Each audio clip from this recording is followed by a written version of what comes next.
காரணத்தினால் நீங்கள் அதிகாரிகள் கொடுக்கின்ற அந்த மனுவை நீங்கள் பூர்த்தி செய்து திரும்ப கொடுக்காமலோ அல்லது அவர்கள் கேட்கின்ற அந்த ஆதார் ஆவணத்தை அவர்களுக்கு வழங்காமலோ நீங்கள் ஏதேனும் ஒரு சூழ்நிலையில் தவறு அதை கொடுக்காமல் விட்டுவிட்டால் வாக்காளர் பட்டியலிலேயே உங்கள் பெயர் இடம்பெறாமல் போய்விடும் என்பதை மிக மிக கவனமாக நீங்கள் இருக்க வேண்டும். அதை மனசுல வச்சுக்கோங்க.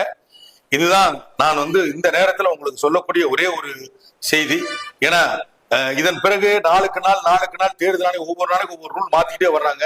இன்னும் இந்த வாக்காளர்களுடைய இந்த ரிவிஷன் முடியறதுக்குள்ள, அதாவது எஸ்ஐஆர் என்று சொல்லக்கூடிய இந்த ரிவிஷன் முடியறதுக்குள்ள இன்னும் எத்தனை குழப்பங்களை உண்டாக்க போகிறார் என்று தெரியாது. ஆனால் இப்போதைக்கு இதுதான் முக்கியம். இதை நீங்க வீடு வீடா அதிகாரிகள் வர்றாங்க, அந்த அதிகாரிகளை பார்த்து அவர்கள் கொடுக்கின்ற விண்ணப்ப மனுக்களை பூர்த்தி செய்து அவரிடத்தில் வழங்கி விடுங்கள்.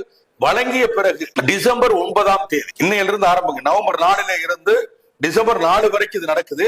அதன் பிறகு 5 நாள் இடைவெளியிலேயே டிசம்பர் 9 வரைவு வாக்காளர் பட்டியல் சொல்லக்கூடிய மாதிரி வாக்காளர் பட்டியல் வெளியிட போறாங்க. அதுல கொஞ்சம் நீங்க கண்ணும் கருத்துமா உங்களுடைய பெயர் வாக்காளர் பட்டியலில் இடம் பெற்றிருக்கிறா என்பதை நீங்கள் பார்த்து கொள்ள வேண்டும். அதை பார்த்துட்டு அதுல இருந்துட்டா ஓகே.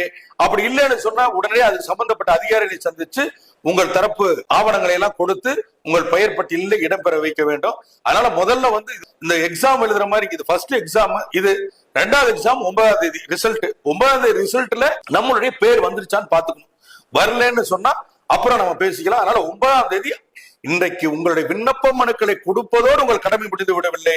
விண்ணப்ப மனு கொடுப்பது நீங்கள் பரீட்சை எழுதுவதை போல, எக்ஸாம் எழுதுவதை போல 9 தான் அதுக்கான பரீட்சை முடிவு, தேர்வு முடிவு, எக்ஸாம் ரிசல்ட். அதனால 9 உங்களுடைய பெயர் அந்த பட்டியலில் இருக்கிறதா என்பதை தயவு செய்து பார்த்துக் கொள்ளுங்க. சார், அவங்க சொல்ற ஆவணங்கள் பாத்தீங்கன்னா 11 ஆவணங்கள் பர்த் சர்டிபிகேட் கேட்கறாங்க. ஒரு சில கிராம பகுதியில் குழந்தை வீட்டிலேயே பிறந்திருக்கும் போது அதை போய் பதிவு பண்ணுவதற்கு கூட தெரியாம இருக்கக்கூடிய ஜனங்கள் என்ன இருக்கிறாங்க.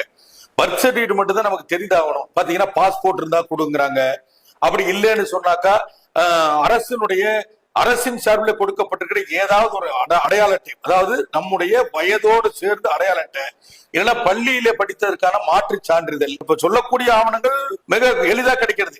இது இல்லாம தாசில்தார்ட்ட சர்டிபிகேட் வாங்கிட்டு கொடுங்க, இந்த மாதிரி சர்டிபிகேட் வாங்கிட்டு கொடுங்க அப்படின்றதெல்லாம் நிறைய இருக்கு. அதனால இந்த 11 ஆவணங்களை நாம் தயாரித்தோ அல்லது அதை பெற்றோ கொடுப்பதற்கு கொஞ்சம் சிரமம் ஜாஸ்தி.